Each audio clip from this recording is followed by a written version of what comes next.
Vamos trazer pesquisa eleitoral que acaba de ser divulgada, a pesquisa Nexus BTG, que trouxe cenários da disputa presidencial para as eleições desse ano.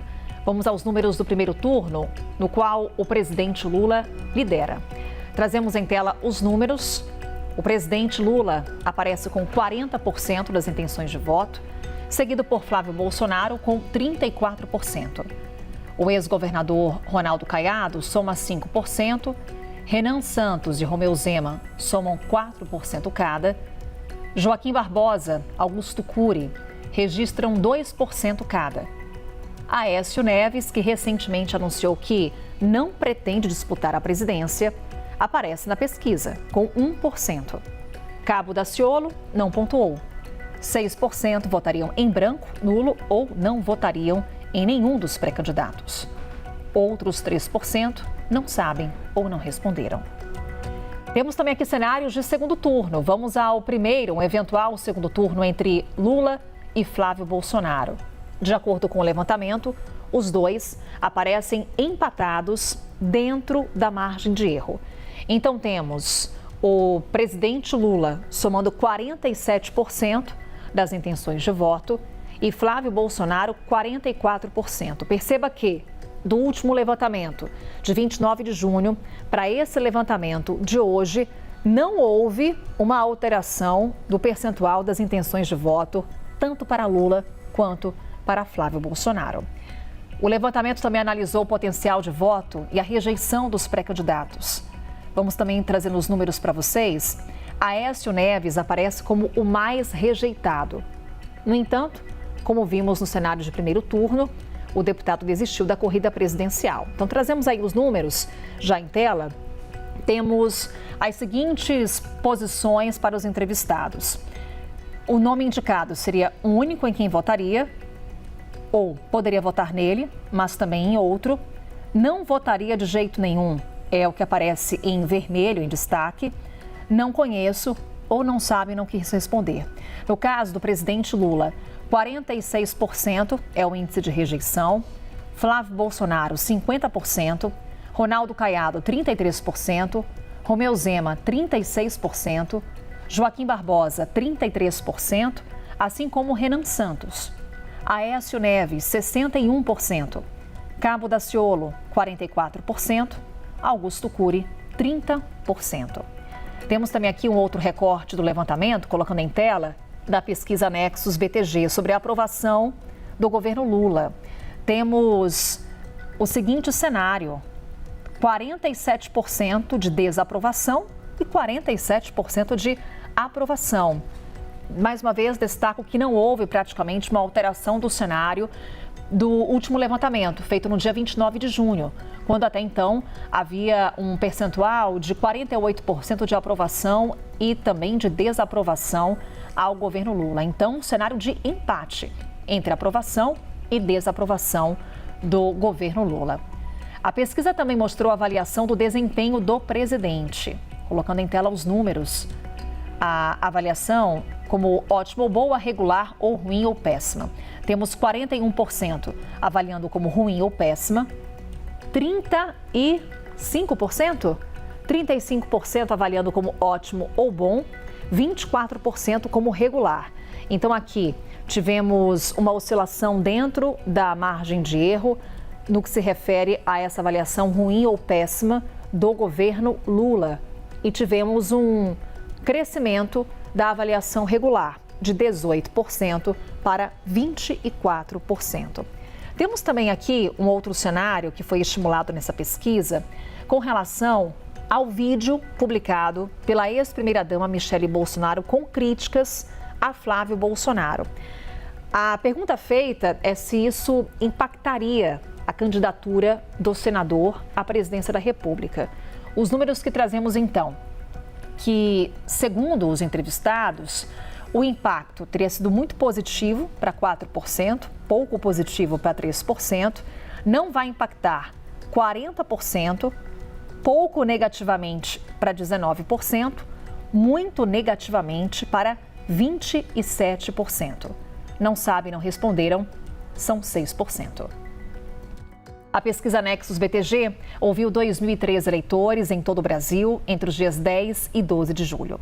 Margem de erro é de 2 pontos percentuais para mais ou para menos, nível de confiança de 95%, pesquisa que está registrada no Tribunal Superior Eleitoral e que foi realizada com recursos do Banco BTG Pactual. Vamos então com a análise aqui com o Theo Cury. Theo, vou chamar a atenção para alguns recortes aqui desse levantamento. Para começar, qual tende a ser o impacto do vídeo de Michele Bolsonaro com críticas a Flávio Bolsonaro na candidatura do senador ao Palácio do Planalto? Por que eu destaco esse ponto? Tivemos nesse fim de semana Flávio Bolsonaro indo às redes sociais e lendo uma carta escrita à mão pelo pai, Jair Bolsonaro, ex-presidente da República, que cumpre prisão domiciliar. Inclusive, já temos aqui um desdobramento com o acionamento do Supremo Tribunal Federal, feito pelo PT, para pedir a revogação da prisão domiciliar de Jair Bolsonaro. Naquela carta, justamente, a ideia da pré-campanha de Flávio Bolsonaro é mostrar o apoio do pai à sua pré-candidatura, já que Michele Bolsonaro não se engajou na pré-campanha do enteado. E havia uma mobilização da pré-campanha do Flávio Bolsonaro para que a Michele Bolsonaro entrasse de cabeça na pré-campanha e fizesse uma defesa mais enfática do senador na busca dele pela eleição, trazendo essa herança política do Jair Messias Bolsonaro. O vídeo e a pesquisa deixam isso claro, tem aqueles 40% que não vê impacto, mas 46% vê impacto de alguma forma, seja de maneira mais leve ou de maneira mais grave, mais forte. Mais negativo, né? Um cenário negativo. Exato, um impacto negativo para a pré-campanha do Flávio Bolsonaro. Mostra que 46% vem esse impacto. Não à toa, o Jair Messias Bolsonaro escreveu a carta que escreveu, colocando ali o peso do nome dele como principal liderança da direita no Brasil na pré-candidatura do filho dele, novamente por meio de uma carta. Fez isso no final do ano passado, em dezembro, quando designou o Flávio Bolsonaro para ser o seu candidato à presidência da República e levar esses votos, fazer essa transferência de votos de Jair Bolsonaro no Flávio Bolsonaro. Repete isso agora num momento de tensão no núcleo familiar. Michele Bolsonaro é quem passa a maior parte do tempo com o ex-presidente da República. Flávio Bolsonaro visita o pai na casa dele, onde ele cumpre a prisão domiciliar pelo crime pelo qual ele foi condenado de tentativa de golpe e outros 4 crimes. Então, esse acesso a Jair Messias Bolsonaro fica dividido, mas com uma maior atenção da Michele Bolsonaro, que está num polo oposto ao de Flávio Bolsonaro dentro do partido. Então, foi uma sinalização importante. Essa pesquisa, ela traz alguns pontos negativos para o governo do presidente Lula. Só para pontuar aqui, Theo, a gente, claro, está aqui na nossa contagem regressiva, há 83 dias do primeiro turno das eleições, mas é importante a gente colocar, se possível, aqui em tela, justamente esse número com relação ao impacto do vídeo de Michele, porque 40% não veem um impacto, mas eu faço aqui a ressalva que o Theo destaca para a gente, quando você soma ali aqueles que consideram um impacto negativo, esse percentual supera esses 40%. Então, daqui a pouquinho a gente vai só ilustrar aqui no nosso telão, se possível, também com esses números, para a gente continuar aqui na nossa conversa. Porque mostrava 27% achava que era pouco e 19% achava que era muito, ou o contrário, mas enfim, somando daria 46% de avaliação negativa, de percepção negativa da divulgação desse vídeo da Michele Bolsonaro para a pré-campanha do Flávio Bolsonaro. Esse é um ponto importante porque isso ainda tem desdobramentos. A gente vê aqui na tela, é o contrário mesmo. Pouco negativamente 19%, muito negativamente 27%. É um total que juntos supera o não vai impactar. Por mais que o não vai impactar chame a atenção, aqui, por conta da diferença isoladamente nesse gráfico, essa soma é crucial e ela ajuda a entender também a carta do ex-presidente da República, porque não é só essa pesquisa que conseguiu captar essa sensação, essa percepção no eleitorado. Outras pesquisas foram realizadas ao longo das últimas 2 semanas, Carol. Essa semana a gente vai completar 3 semanas desde a divulgação do vídeo que aconteceu numa quarta-feira. Então, no dia 15 de julho, completa 3 semanas. E a pré-campanha do Flávio Bolsonaro tentando contornar os impactos disso. Fez um evento para mulheres na semana passada, um evento para qual foi convidada a ex-primeira-dama e, obviamente, ela não participou. Há também uma mobilização para encontrar uma candidata a vice-presidente que seja mulher. Há uma maior participação da esposa do senador Flávio Bolsonaro, Fernanda Bolsonaro, na pré-campanha do senador. Então, há uma tentativa de reforçar, por exemplo, Carol, propostas e projetos que dizem respeito, por exemplo, à independência financeira feminina. Então, há uma mobilização da pré-campanha para tentar contornar isso.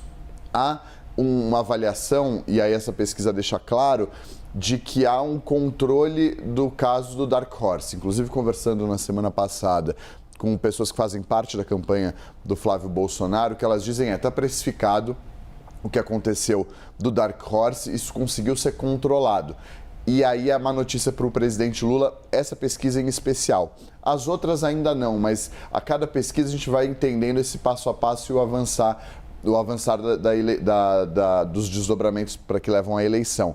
Nessa pesquisa, há uma estagnação da curva de aprovação e da desaprovação do presidente da República, porque ele vinha com uma desaprovação que era alta e vinha caindo, e uma aprovação que era baixa e que vinha subindo. Elas se encontraram. Será que a gente consegue colocar, só para ilustrar a questão da aprovação e desaprovação do governo Lula? Elas se encontram e está estagnada, se não me engano, não só nessa, mas como na pesquisa anterior o que é preocupante para o governo do presidente Lula. Outras pesquisas mostram essa curva e esse distanciamento, uma abertura da boca do jacaré. Nessa não. Então, essa pesquisa aqui, perfeito.